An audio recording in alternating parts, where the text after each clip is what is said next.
on se lance pour le rouge vif que j'ai ici et je vous montre dans quelques secondes le résultat. Est-ce que vous vous souvenez de cette petite robe Lacoste que j'avais trouvée dans un vide-grenier permanent? C'était Underuse dans les Yvelines. Et ben, il est grand temps que je la teigne. Avant toute chose, n'hésite pas du coup à liker si tu aimes cette vidéo, n'hésite pas à t'abonner si tu veux voir toutes mes créations, et puis bien sûr laisse un commentaire pour me donner ton avis et tes suggestions. Et donc cette petite robe, elle est bien sûr dépassée, vous le voyez, c'est un bleu qui a fait son temps, et je vous montre les images portées ici. J'ai acheté ma couleur ici rouge pour la teindre, c'est une teinture idéale. Ça fait quelques années que j'utilise cette marque et ça s'est toujours bien passé.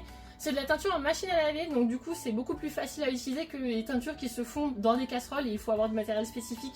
Le seul inconvénient, c'est que ça teint que les fibres naturelles. Je suis les instructions qu'il y a écrites dans la boîte. Donc on se lance pour le rouge vif et je vous montre dans quelques secondes le résultat. Et voici la robe teinte. Effectivement, elle n'est pas aussi rouge que ce que j'espérais parce que c'est pas que du coton.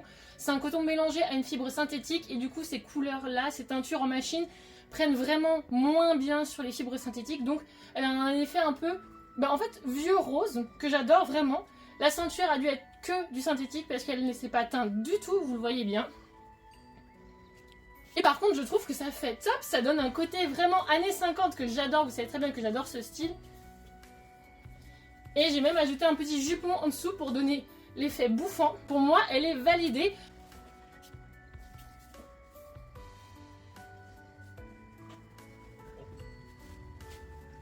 Voilà, je vous souhaite à tous un très bel été et à bientôt.